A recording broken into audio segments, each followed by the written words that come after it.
And now we are back to our co-hosts and second guests for the evening, Bob Rapfogel and Sofia Pineda Ochoa.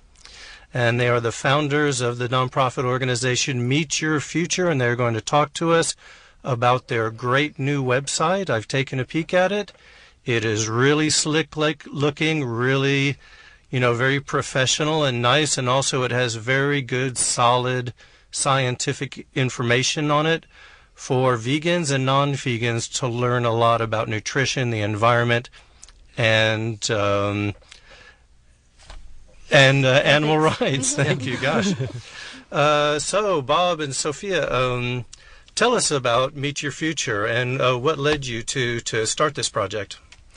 Well, initially, it's Sofia's been working, or I guess for a couple of years, on kind of compiling some research and sort of what I'd call a concise yet broad and topic kind of treatise on the issues surrounding consumption of animals, on human health, on the environment, and on ethics.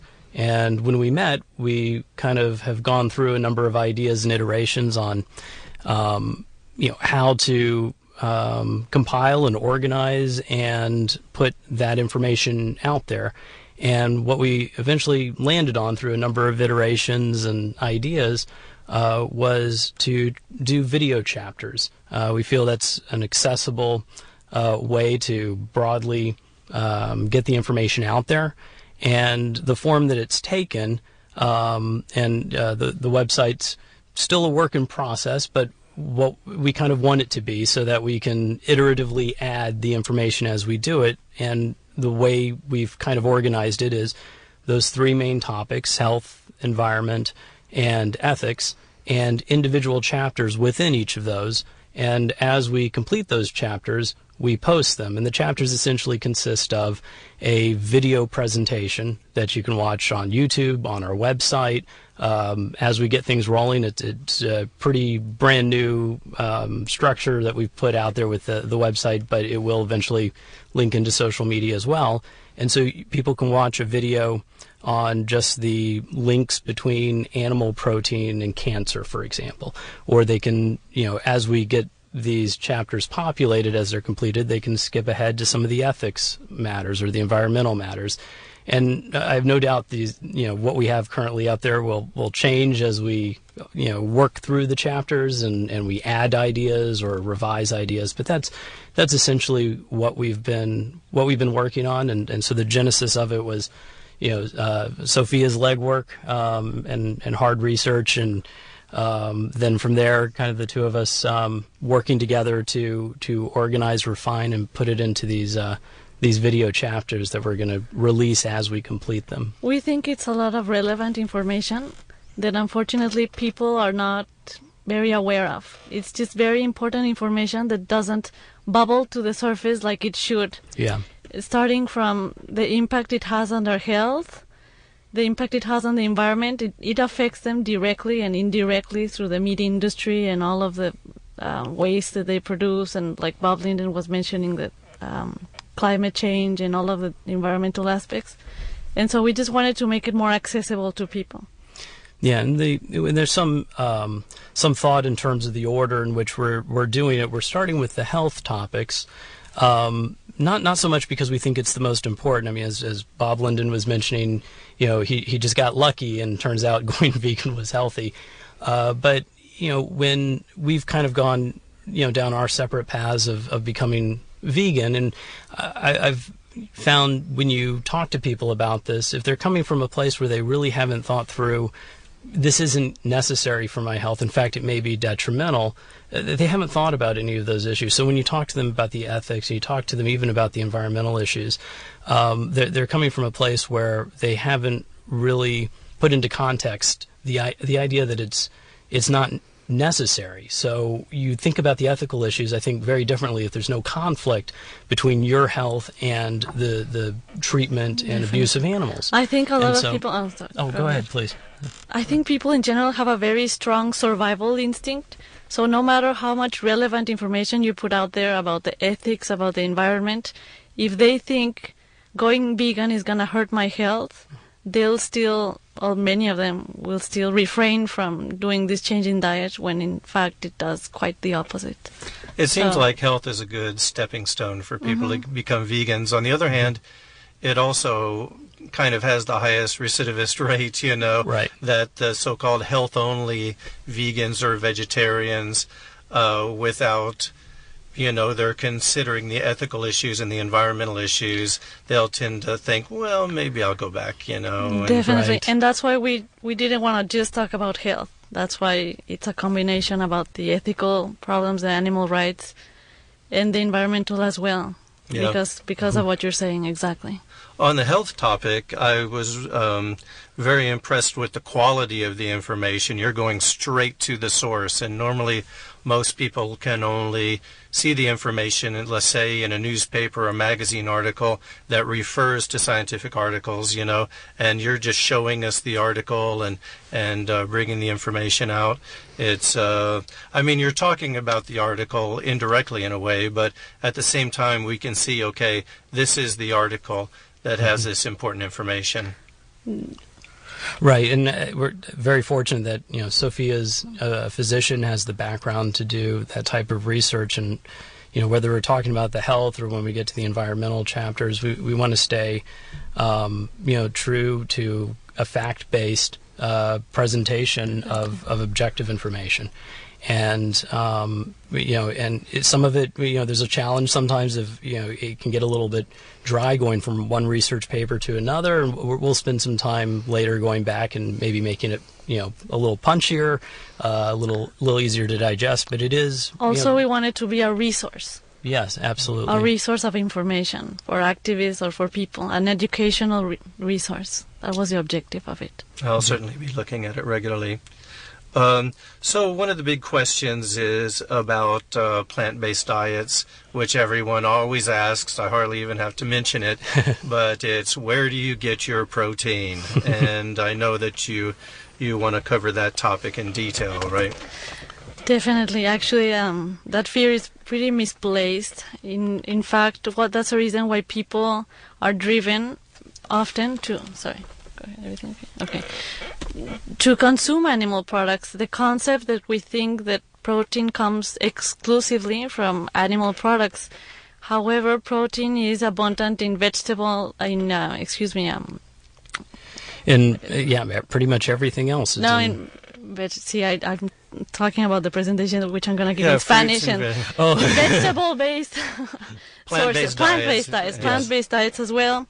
It's available in fruits, beans, in vegetables, in beans, legumes, in nuts, in grains. Actually, you can see in the first video when we point out we have a USDA table where we compare the protein content in broccoli and in beef, and actually per calorie we can see that broccoli even has more protein per calorie than beef. About 15% more. Exactly. And no, go ahead. Go ahead. No. I was going to say, it's really interesting that that's still such a common misperception. I mean, it's not just that plants have protein; it's that protein deficiencies are just not an issue. If you're eating enough of anything, animals or plants, you're getting enough protein.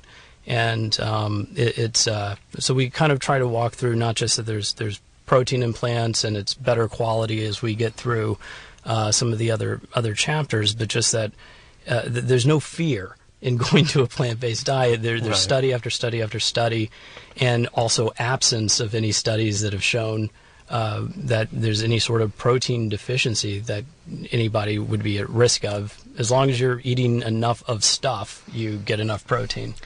Yeah. The body does not care for our metabolism if it gets amino acids from a vegetable source or from an animal source, because it's the same amino acid.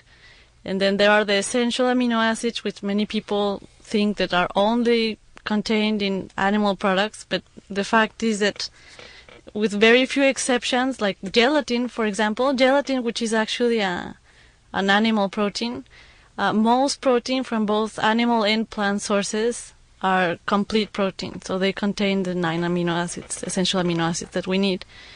And then, well, do you So want the to comment science, it? the science is getting better and better, at least from a vegan's perspective. But the mainstream media still has to catch up a bit on that, don't you think?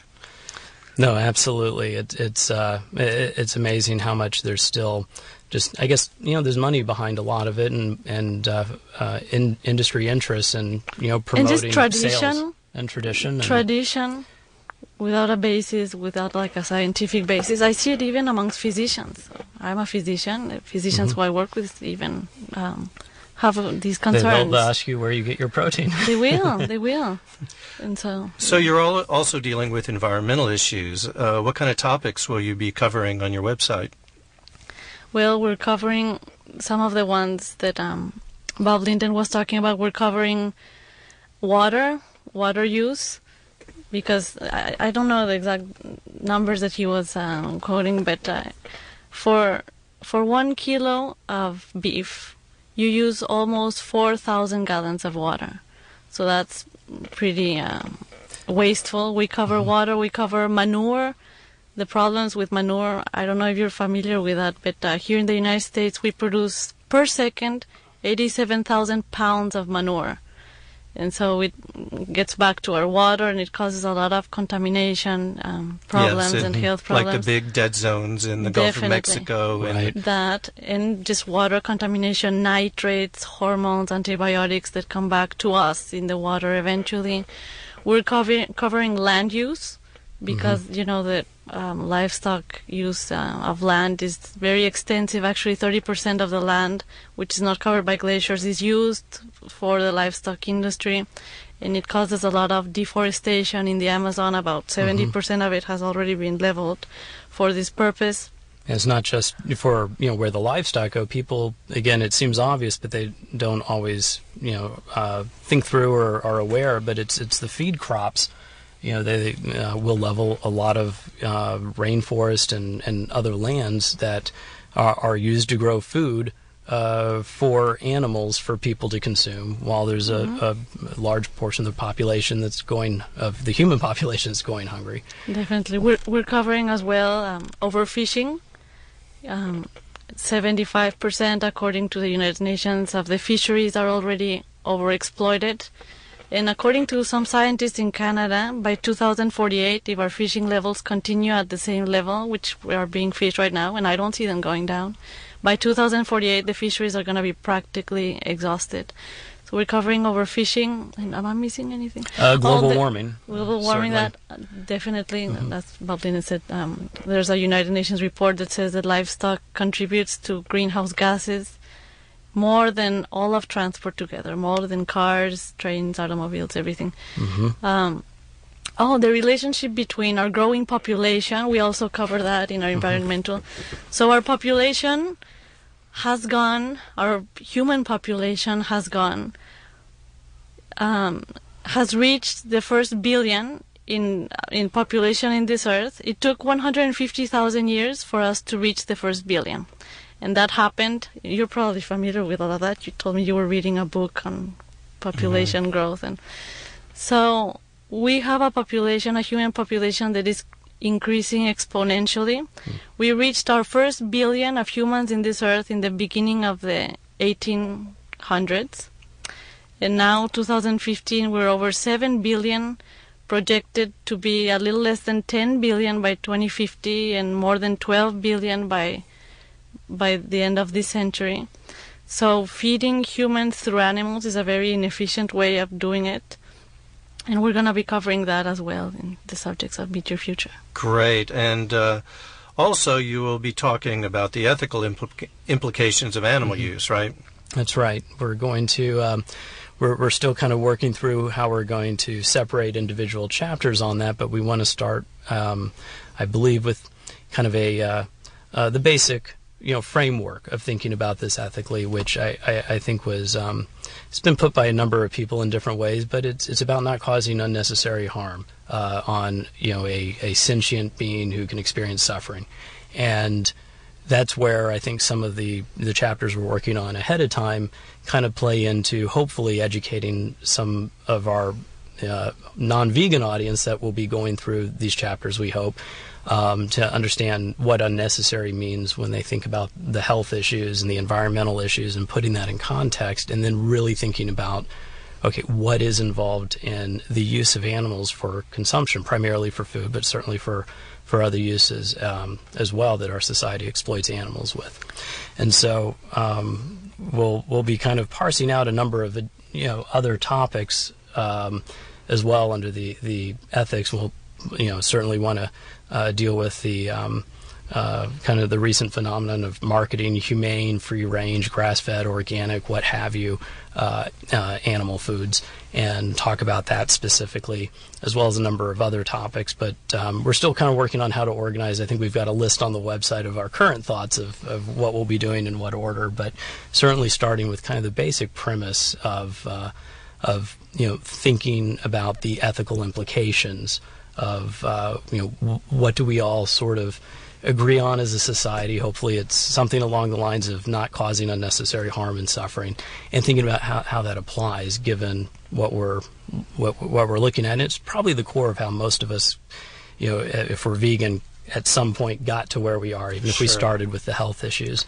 I think a lot of people have an abstract idea that animals suffer at some point in their life, but they don't really have an accurate reflection of what actually happens to the animals. It doesn't really match reality. It's the cognitive dissonance, as they say. Exactly. And people, I'm sure you've heard many times, people just don't want to bring it up, right? They know about it kind of in the back of their heads, but they really don't want it to be spoken in front of them, And sometimes they don't even know, Even myself, I went to a slaughterhouse 3 years ago, and I could not believe what I saw.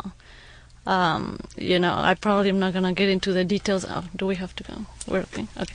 I went to a slaughterhouse, and I was so surprised because I thought that animals had a painless slaughter, that they had an automatic death, that when they had a pistol shoot them in the head, that they would die instantly and they would be unconscious through the slaughter process. And it was not what was happening. And first of all, these animals are fearing for their life. They're very nervous. It's very hard for them to be injured strategically. And then also, a lesion in their head does not mean that they're going to have an instant death. Remember Gabrielle Giffords, the Democrat representative who had a shot in the head? She was actually treated here in Houston in our medical center. She recovered beautifully. She did not have an instant death. And so that was, some of the things. Another horrible myth is the myth of the one bad day, theory that, okay, they're slaughtered on this one day, but they had a happy life before that. But they were branded with hot metals. They were transported one on top of the other in extreme climates with no water, with no food. They probably had fractures in the transportation. They have to be prodded with electricity, with electric things, and with pain just to motivate them to walk from the truck to the place where they're gonna, process them. And just living in these confined facilities, tightly packed together. Definitely. They're covered in their own waste. In their own manure. The pigs, they castrate them with no anesthetics. They chop off their tail as if it was made out of paper or carton. They just chop it off with scissors. Cut their teeth out. They cut their teeth out. It's terrible. And like they were saying, they separate the cows from their from their mothers, which causes the mother a lot of distress over and over during their lifetime. And then the chicks, because the male chicks are worthless to the industry, so they grind them alive, and that's a legal and standard procedure to grind the male chicks alive. Yeah, they don't grow in the egg industry. They don't grow fast enough to be of economic value for the chicken, poultry, meat industry. So they are a byproduct that are disposed of in industries, quote unquote industry standard ways that are just horrific. Even the female chicks, I don't even know who has it worse. The male chicks, who they grind alive or they suffocate alive once they're born, as soon as they're born, or the life of misery that the female chicks have to endure to become our food. They grow them. Oh, do we have to go? No. Well, not quite. We have another minute or so. Okay. But I just wanted to say that, a lot of this ties back and for the environment and ethics to being compassionate towards other beings, Right. And some people might think it's either or kind of situation, but I think in being compassionate towards other animals that it makes you more compassionate towards other humans too, and generally across the earth I just think we all need to do what we can to increase compassion throughout the population, Definitely. Absolutely. We need that shift in our culture as soon as possible, and that's why we're doing this website. Great. Well, thank you very much for being with us tonight. Thank you so Thank much you, for Michael. having us. Thank you. Really appreciate it. And this has been Vegan World Radio. Thank you. And though I used to crave the sausage, now I'm ready for my